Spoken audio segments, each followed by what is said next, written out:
Hey guys, welcome to the podcast. If you're watching on the blog, welcome to our video blog. And today's guest is Mary Beth Storjohann. She's a CFP and owner of workablewealth.com. Welcome. Thanks for having me. Yeah. Mary Beth is also a contributor to our bootcamp. She's the person that shares expertise in our financial module, the most feared module of bootcamp, I would say. So I asked if she would join and share some tips for those of you that are in business. And we're going to talk about some common issues that therapist entrepreneurs go through and what you can do about it. Mary Beth, why don't you share a little bit about yourself? Sure. So I'm a certified financial planner. I am the founder of Workable Wealth, and Workable Wealth is a virtual financial planning firm. So what I do is I work with clients across the country to help them make smart choices with their money. Majority of my clients are, late 20s to early 40s, and I work with a lot of entrepreneurs, therapists, single ladies who are starting their own businesses, and I basically help them to craft a plan around goal setting, cash flow management, making sure your taxes are in order, and anything like investing and saving for your future. I look at all of that with them as well, and we create a plan, and then I work as an accountability coach to make sure that they move forward. So financial planner / coach / kind of they pay me to nag them to make sure that they're making progress with their money. Well, I'm going to have full disclosure. I met you through B School. Yes. And then I ended up hiring you. You are the person that nags me. However, I have to say, you're very kind and gentle and so compassionate, because I probably am a pain in the butt kind of client. So, but I was the kind of person that better. I still struggle, but I just didn't want to deal. And it overwhelmed. Like when you start talking about cash flow projection, I'm just like, and so I decided it is worth the investment for me to overcome this. I'm a smart, intelligent person. There's got to be a way. And so that's where I reached out, and then I got introduced to you and been working with you for a while. And then now you do boot camp stuff, and I really appreciate that. So what have you seen as common things that people avoid as entrepreneurs or starting their own business or in private practice? What are some of those financial issues that are really common amongst us? So I think the big thing is there is a lot of anxiety just across the board when it comes to starting a business, whether you're a therapist or financial planner. When it comes to starting a business, a lot of people have anxiety in terms of, are they able to do this? What's the cash flow going to look like? There's so much unknown, and it almost seems overwhelming to try and dig into it. So that's one of the big things I see is a lot of anxiety that usually gets addressed by, it takes work. And so that's one of the things is understanding that your finances aren't going to fix themselves, unfortunately. You can definitely, you hire help, and there's somebody who will help you to get organized, and that's one of the great first steps to do. But unfortunately, whatever situation you're in, it's going to take a plan and a timeline and action steps for you to get out of it. So that's one of the biggest things. I think people have anxiety around it, and then also almost are so overwhelmed they shut down and don't want to work towards any progress, because then there's it's going to take me so long anyway, so I might as well just keep pushing it under the rug. And the thing is, the mess just gets bigger and bigger. So I think that's one of the big things. A couple things that I see across the board are a lack of clarity around cash flow. So the planning in advance of what's it going to take for me to launch a business? What kind of savings or cushion do I need? What are my personal expenses? What do I need to bring in? Just in terms of understanding overall, what's it going to cost you and what do you need to survive? And even if you already have the business launched, trying to balance that of what do I put back into the business and what do I pay myself? That's a huge thing that I see, is how much do I pay myself? And then taxes are a big issue, planning in advance for that. And another thing that I see a lot is having the right kinds of protection in place. So disability insurance is something that I always talk about with a lot of my entrepreneur clients. A lot of people think, I need life insurance, but disability insurance is huge, because your ability to earn an income is one of your biggest assets. And if you're responsible for your income on your own and it's not protected and something happens to you, where's your income going to come from? How are you going to support yourself or your family? That's where that insurance comes into play. So that's something I usually look at immediately with entrepreneurs as well. Right. Well, let's talk about cash flow.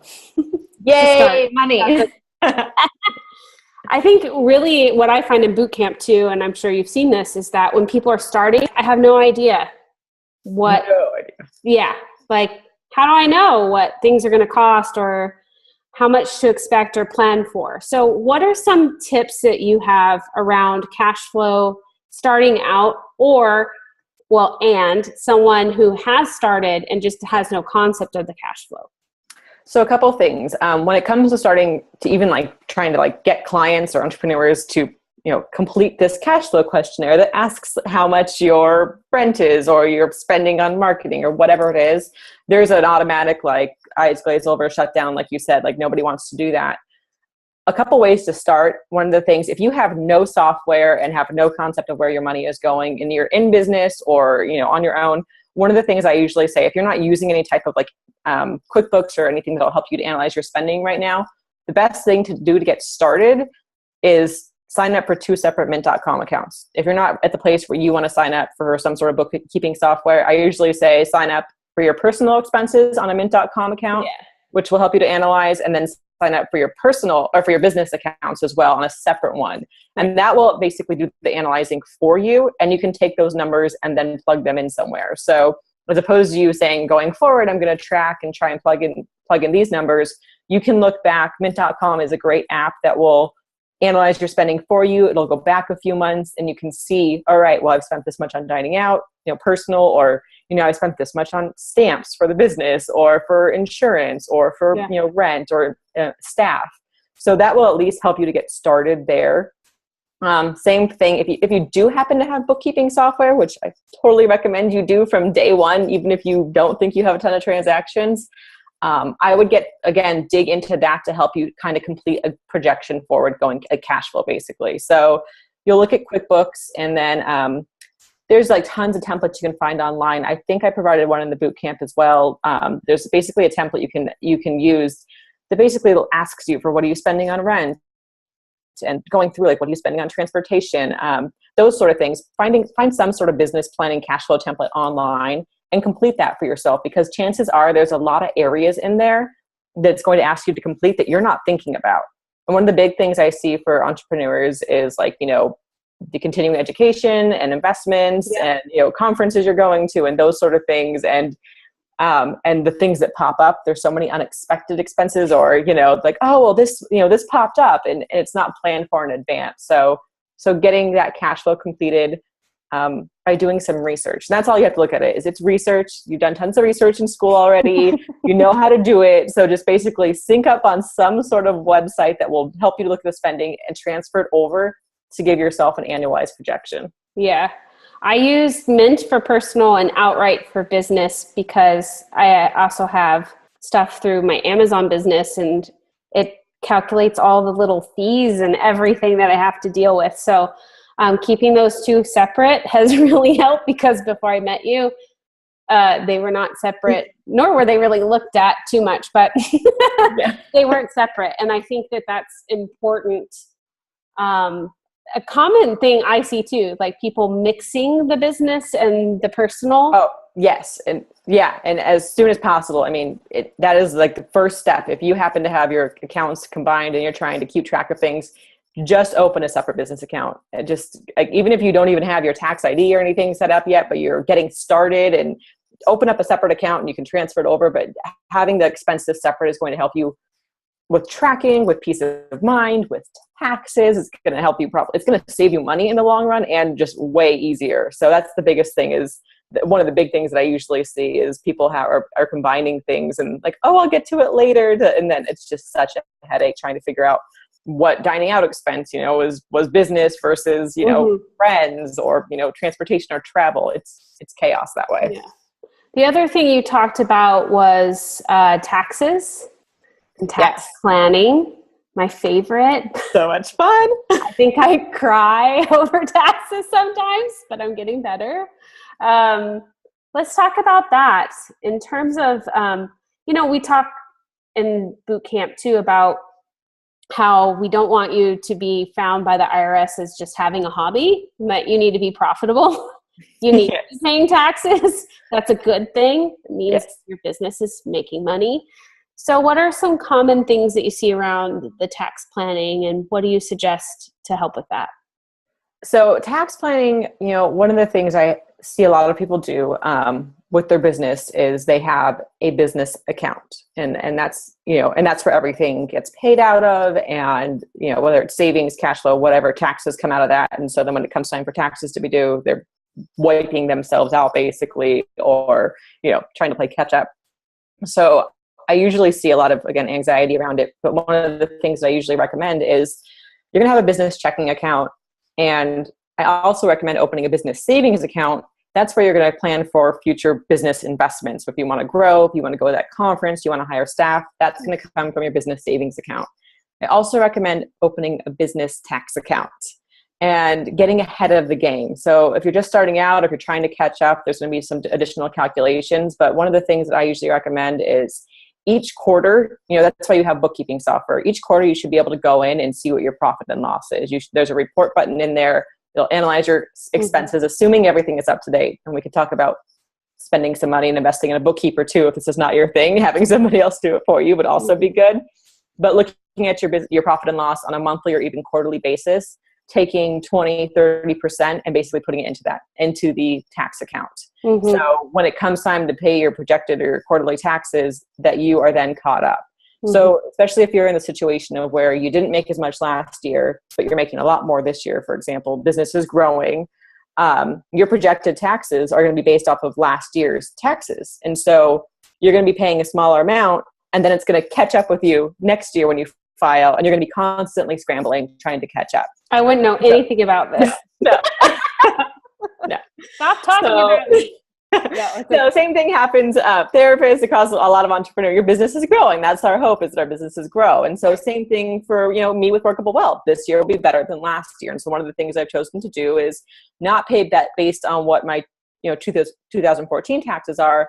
I'm basically going in every quarter, looking at the numbers and then transferring that. And I'm paying based on my current year's income, like whatever I've made so far this year for that quarter, that's what I'm paying. I'm paying 20% for federal and 8% for California, and I'll send it in, and the numbers will hopefully will work out at the end. And that's the sort of thing. So I would say opening a separate tax savings account for yourself and running the numbers almost on a monthly basis if you need to. If you're going to have some bigger months where you're going to have a lot of clients coming in, or you do some sort of coaching packages or consulting, run the numbers on the first of each month for the month before, and whatever your net profit is, then take 30% of that and put it into the tax savings account.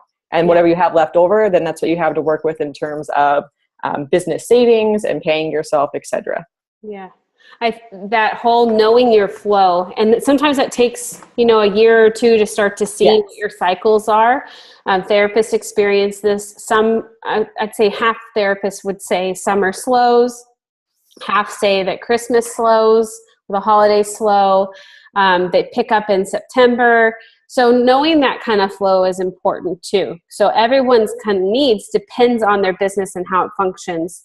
And like you said, if you have a launch or a program that you're marketing, that's going to change the taxes that month and what you're going to set aside.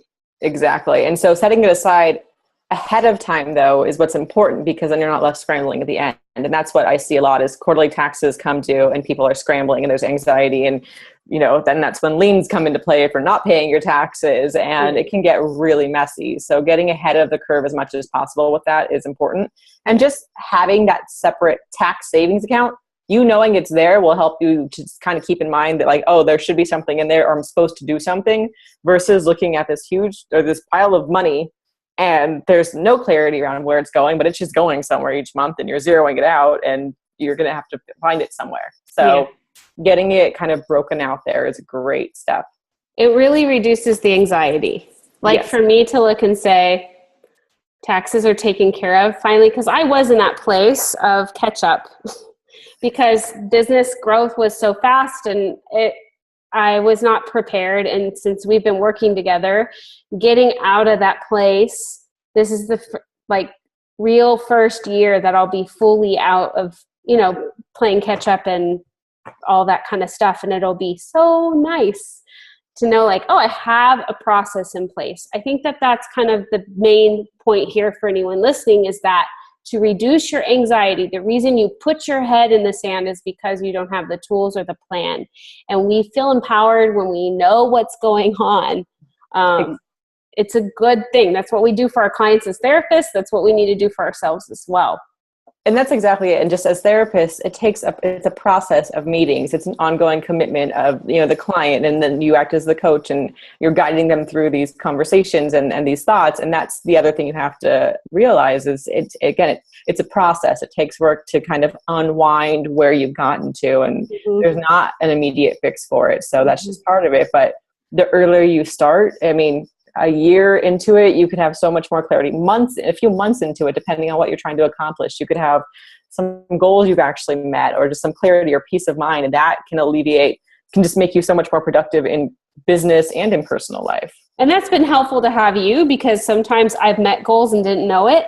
I just am plugging away, and you're like, look what you did differently. I'm like, oh, how nice.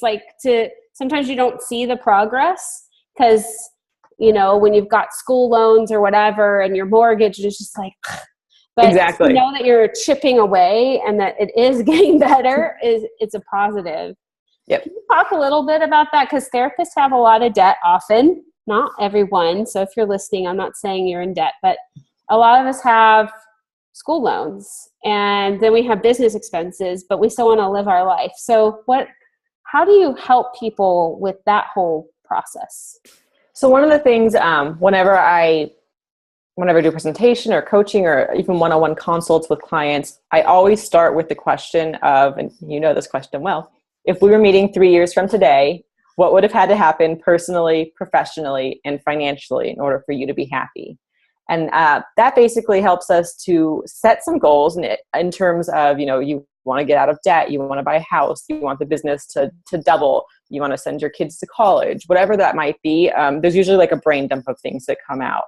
And starting there is a great place, because that helps us to start to quantify things. Okay, so you'd like to be out of debt, but you also said you'd like to send your kids to college, or you want to buy that bigger house. What does that look like? Or how does it, work in terms of you growing your business? So by doing the brain dump, you can then quantify from there. And typically, to be completely honest, it's a balancing game, and understanding that, you can't do it all at once. You can choose to do it all if you'd like, but it's going to be a lot longer and a painful process if you're trying to throw money and do everything. But if you were to pick 2 or 3 of those things to accomplish, such as paying off debt or reinvesting what you can in the business, or just setting up a SEP IRA or retirement account for yourself, if you pick 2 or 3 things to focus on initially to get yourself under control and organized, that's going to help you right there. So we constantly have so many things rambling through our minds of what we want to do and where we want to spend our money. And, there's that course I want to take, or, I want to bring on this client, or buy this new computer, or whatever it is, and also conquer debt. But basically, by zeroing in 2 to 3 things only, you can then put everything off to the side and start, again, like you said, tracking your progress on these things.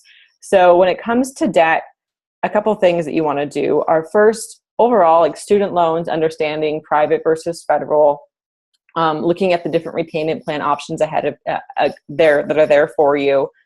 I always say when it comes to debt, so there's also credit card debt in there, there's mortgages in there, there's other things involved.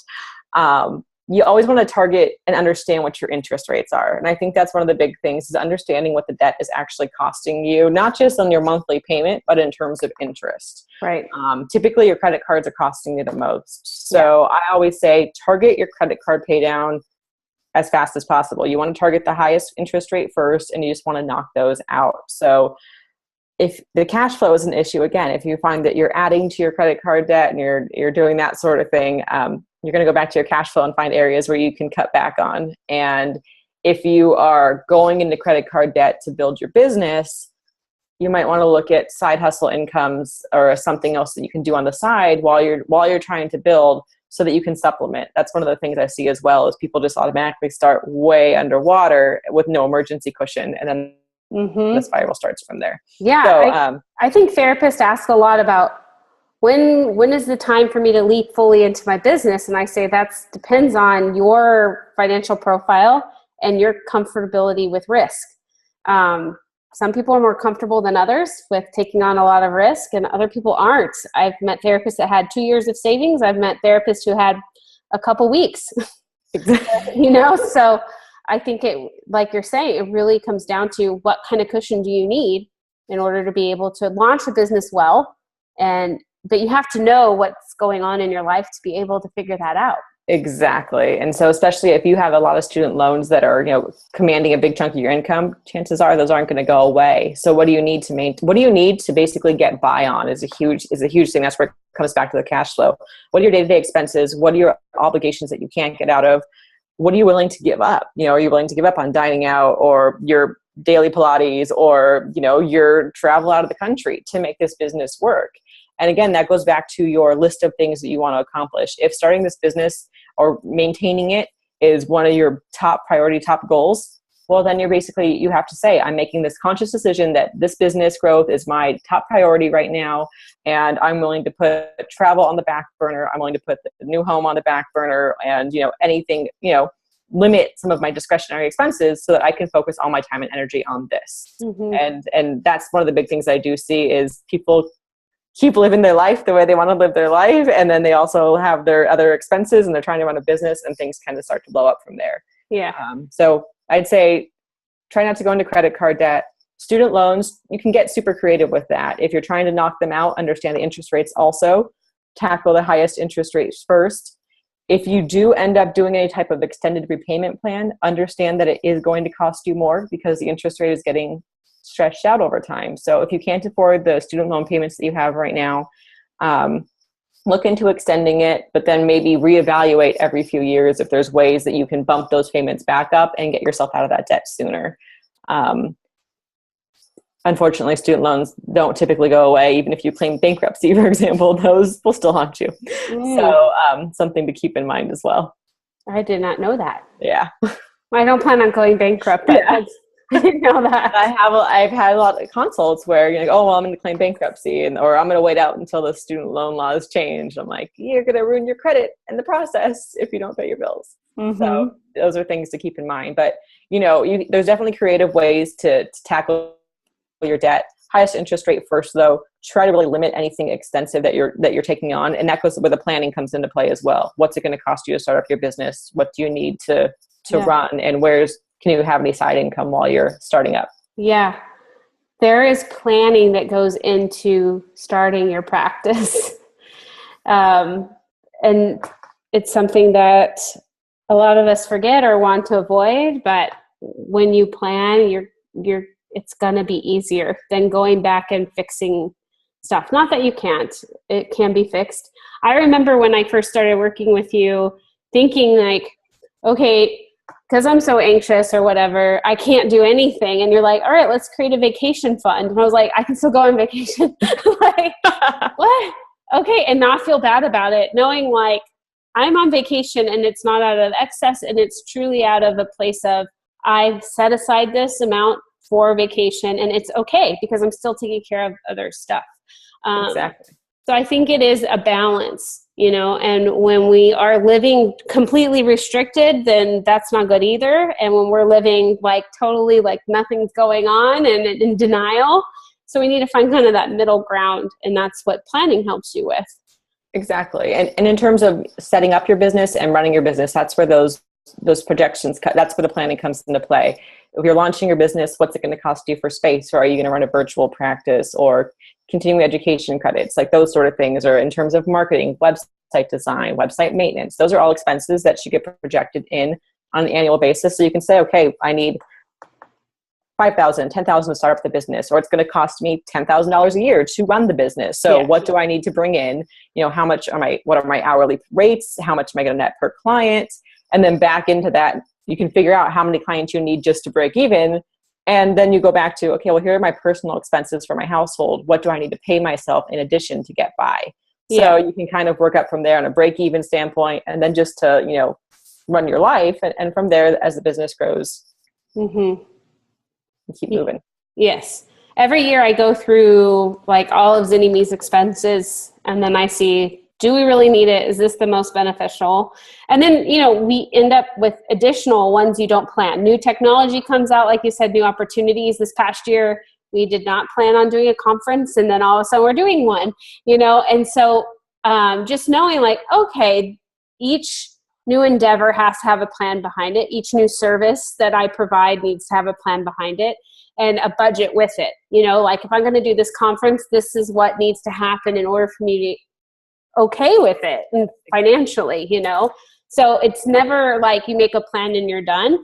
Yeah. No, it's totally evolving. Like in your financial life, I always say it's not like this like straight path to success. It's a jungle gym. My financial life is a jungle gym. Everybody's is. Like there's peaks, there's lows. You're like stepping backwards. There's a ton of stuff that happens. Life happens along the way. And the thing is, money is a tool to get you from where you are to where you want to be. So being really clear and intentional about where you'd like to be, what kind of life you want to live, what kind of business you want to have, and then using your money to help get you there is going to make you feel that much more confident, because, you can still travel while you're working to build your business, but maybe you don't need to, buy $200 worth of clothes every month, because that money then is getting redirected somewhere else that's more meaningful to you.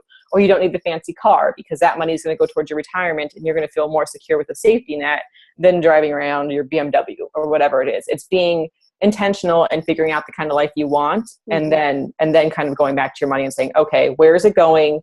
Where should it be going though? Yeah. Well, these have been really great tips. I really appreciate you sharing and giving some really wonderful advice.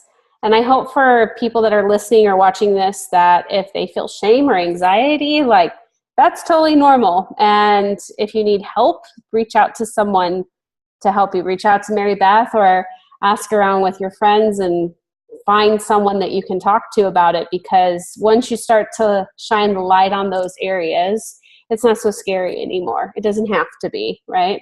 Exactly. So if people want to learn more from you, you write for Yahoo Finance and all sorts of stuff, but you also have a great newsletter. How could they contact you? You can go to the workablewealth.com website, and there's contact there. There's also a guide you can sign up for. It's 9 Steps to Workable Wealth, that talks you through how to get organized on your finances. And just the blog in general has tons of resources for entrepreneurs in terms of planning for your retirement. If you're just trying to struggle and you need a SEP IRA or a Roth IRA, there's tons of resources there to consider in terms of what's best for you. So check out the blog. You can sign up for the newsletter and send me an email if you have any questions. Awesome. Thank you so much, Mary Beth. It's so hot that we both are like in tank tops with no makeup on, because it's really hot down here. So thanks for joining us for a casual interview. I appreciate it. And for those of you watching or on the computer, type below any kind of questions you have or resources that you're looking for. What things have helped you with your finances, and we'll be supporting each other and working together to be more profitable in our private practices. So have a great day, guys.